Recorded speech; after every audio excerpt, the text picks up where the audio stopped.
Hey everybody, welcome to Jacob's Quest, and today we got a bunch of new information about Obi-Wan, the show coming out. This is due to Total Film magazine, which has a new issue coming out that is entirely centered around Obi-Wan. And so we got a couple good different articles here. They've divided it into like 4 different articles because of course they did. But anyways, we got a couple good quotes here, some new images to look through, and I figured, you know what? We are so close, and yet we're still a full month out from Obi-Wan. So let's go ahead and let's go through this. Okay, so this is Hayden Christensen teases more Darth Vader. The extent of this journey remains to be seen. Ooh. So we're just gonna focus on the actual quotes of what they say here. When George Lucas had brought me onto the prequels, it was to play Anakin. He gets knighted as Darth Vader towards the end, and for a couple of scenes I get to put the suit on. But my journey with the character was with Anakin Skywalker. But the character, he's such a complex character, and now getting to explore the mindset and the emotional state of Darth Vader has been a lot of fun. Christensen's tight-lipped when it comes to revealing any specifics about returning to the role. He says no comment when asked whether James Earl Jones will voice the character in the upcoming series. While he won't confirm reports that he will return for the spin-off series of Ahsoka Tano, he does tease that his own journey with Vader may not be complete just yet. He says the extent of this journey I think remains to be seen, but what a privilege to come back and do this and to be a part of this project. Okay, so that's really all they give us in this article here. So basically, yeah, we're all pretty sure. It's been reported by some pretty good sources out there that he's indeed coming back to play probably the ghost of Anakin in the Ahsoka Tano series, which that's pretty cool. You know, like I think it makes sense that you know, he's largely been retired from acting for, you know, years, so it makes sense that if you're gonna kind of bring him back into this world of acting, you're gonna have him sign contracts to be in Star Wars again. You're gonna get him to do multiple projects, you know, like especially while they're all like filming around the same time. You have Obi-Wan, which is done filming now, and Ahsoka, which I think is filming right now. So you know, it makes sense to like you have Hayden Christensen here. He, you know, like he's willing to be Anakin right now. Don't wait another 5 years to ask him to do this. Ask him to do it now, you know, while you got him, right? So that totally makes sense. So I'm pretty confident that this is not the last we've seen of him coming back.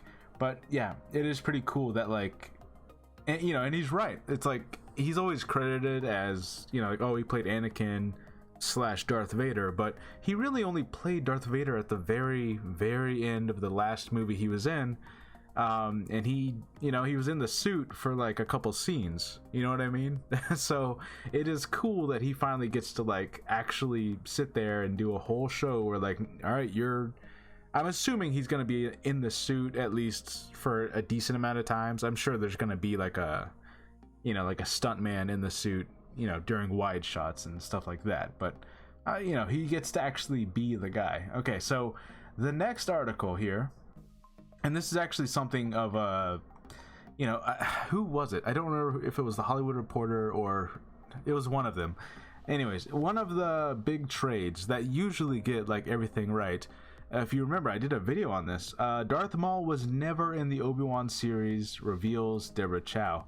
So, in fact, they might actually say, let's see, not too long ago, a news report traversed the internet claiming that Darth Maul had been cut from the Obi-Wan series. The story was so big that we even ran a feature explaining why Star Wars needs to bring back Maul. However, Deborah Chow, who directed all 6 episodes of Obi-Wan, is here to set the record straight. Okay, so they don't say if it was Variety or Hollywood Reporter or whoever it was, but in any case, yeah, so she's saying that was never true. And in fact, if you remember in that article that reported that, okay, even in that article, they kind of doubted it because they said like, oh yeah, a different one of our sources says that it's not true. So I guess, you know, they have 2 sources. One of them was telling them a story and the other one wasn't. So here we go. Here's Deborah Chow. As long as I've been involved, we've never had Darth Maul in any of it. Dave Filoni did a beautiful job of telling that story. And then they mentioned that Maul's story was brought to conclusion in the animated series Rebels. where he fought Obi-Wan and all this and that, right? So, which by the way, if you haven't watched Rebels, I'm actually doing a rewatch right now. You gotta go watch Rebels, right? Like, I know some people out there, they don't want to watch all the animated series. I promise you, you are missing out on large chunks of the lore and amazing content if you don't go watch these series. So, but yes, Darth Maul was, spoiler alert, he was dealt with in Rebels. There, we'll put it like that. Anyways, she goes on to say, for anyone trying to tell a story in the middle of these two trilogies, there were only certain elements that made sense where Obi-Wan is. With a lot of the legacy aspects, the decision to bring Vader into it was not made lightly. We're 10 years after Revenge of the Sith. Where is Obi-Wan's starting place? What has been important to him in his life? Anakin and Vader are such a huge and very profound part of his life. We ended up feeling that he made sense in telling this story, and Vader cast such a dark shadow in this that to have Maul as well, it might be a little bit much. So yeah, basically just her debunking that rumor from what, a month ago or 2 months ago. So yeah, I guess, you know, she's saying that was never the case, which, you know, I'm gonna believe her, because like I said, even in that article that reported that, they kind of they've kind of put some doubt on it themselves. Okay, and then this one here, we have Ewan McGregor kind of talking about going and acting with the actual Darth Vader suit. So this is a pretty fun one, actually. He says, I've never met Darth Vader. I had rehearsed with scenes with Vader, but not with the helmet on or anything like that. When we came to do the scene, when they shouted action, he had to come up from behind me. I turned around, and fucking Darth Vader was coming at me. I was like, it was like I was 6 again. I'd never acted into Vader's helmet. I'd never looked him in the eye. So, which by the way, he's kind of describing the scene. So I don't know if this is going to end up being like, oh, that's the big scene where they first face each other in this show, which they will. I know some people out there don't like the idea that they're going to fight each other or face each other in real life, but I mean, they will. It's going to happen. So he's kind of describing the scene right there, actually. Anyways, he says, it scared the shit out of me. I'm not joking. It gave me a proper jolt of absolute fear. I was like, oh my god, that's not acting, that's real. I'm really truly frightened right now. And the same thing would happen with the stormtroopers. I'd worked with clone troopers before, but so many of those were CGI. I never worked with stormtroopers. And again, I was like 7 years old again, because when you're actually faced with a stormtrooper with a blaster, it's like fucking hell. It's like actual childhood memories of being scared. That's how deeply it's in us. I've acted for 30 years, and I've never been genuinely frightened when I'm acting frightened, but I had moments on this that were genuinely quite scary. So it's funny. It's so funny. And then he, you know, I think this was from an actual older one where he talks about how when Vader first appeared on set, there were moments of silence collectively when he first came on the set. Just having Vader standing in front of you is a crazy thing. It's an amazing thing, but it's very intense when you first start doing it. So yeah, that's you know, that's pretty funny. I'm sure he's just being really playful, you know, but it is interesting to think about, like, because, you know, from us fans' perspective, we think like, well, Obi-Wan of course has faced Vader, we know he does that, but it's like, oh wait, no, but the actor Ewan McGregor, he never actually has had scenes with Darth Vader in the suits before this, you know. And then we're like, well, he himself has never actually been on the set in the presence of someone in a stormtrooper costume. Like, that hasn't happened yet. And like he said, all the clone troopers, most of those were CGI suits. In fact, I wasn't it something like, oh, there actually were not any complete clone trooper suits, like all of them were CGI. There might have been like a helmet or two, but like the full suits were always CGI. So it is kind of funny to think about, like, oh yeah, you know, he's been a part of Star Wars for so long, and we know him all as Obi-Wan and the character's entire story, but it's like, this actor's never actually been in front of those costumes before, which is kind of funny. And then lastly here we have just a couple of images here. So I wish there was a way to like enlarge these, but in any case, yeah, so we get a, you know, what we can assume is essentially the look of Obi-Wan as he wanders around Tatooine, more casual like, and then we get him in this city looking planet, this more like, it's not Coruscant. It's definitely not Coruscant. It doesn't have the same exact feel, really. Although I suppose it could be an entirely different section of Coruscant, but I think it's a different planet. And he's actually wearing the brown Jedi robes here, which is interesting. So he's not, he's not wearing this poncho deal, which, I'm wondering why you would grab the robes that make you look more like a Jedi if you're trying to hide.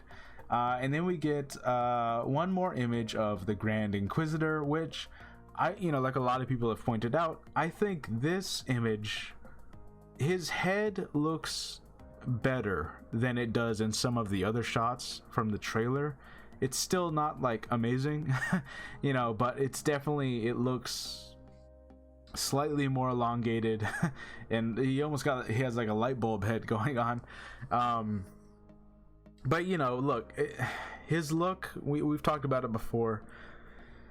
It's something that we're just gonna have to get used to, I guess. I still wish he had the yellow eyes, and the black eyes with the yellow iris. Like that's, that was kind of like his look in the show, and I don't know.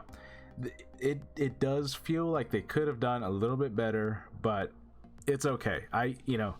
This is not gonna like ruin my enjoyment of the show or even take me out of it, to be honest, because I feel like once I've spent 1 or 2 episodes with him looking like this, then my brain is gonna be like, well, yeah, that's what the character looks like now. Like I'm completely gonna like this like hurdle of like, okay, this is clearly a different design for him. That hurdle is gonna be gone. So it's fine. Plus, I mean, it's possible because like all the images we've had of him so far, they've all been at nighttime with the lightsaber glow. So it's possible that he actually does have yellow eyes, but because it's so dark, you can't even tell in these images, So maybe it won't even be until the show when we get some different lighting, we can actually be like, oh no, he does have the yellow eyes. So who knows? In any case, yeah, pretty cool. Excited for Obi-Wan. We still have a full month to go. A full month. It feels like we've been waiting. We're so close, and yet so far away. Oh man. Which, by the way, speaking of when Obi-Wan's coming out, if you follow me on Twitter, you already know this. I am going to Star Wars Celebration this year.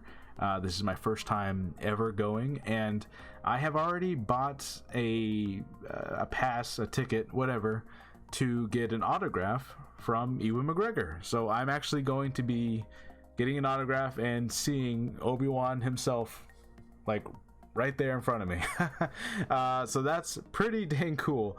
And I'm going on Saturday, which is the day after the first 2 episodes of this show will air. So yeah, that's gonna be really awesome. Now, unfortunately, of course, that means that like I'll be in a hotel room and I won't have all of my computer equipment with me. So as far as like reviewing those first 2 episodes go, I don't know. I might have to record something on my phone, and it'll just be like footage of here's what California looks like outside with me talking on my headphone microphone there.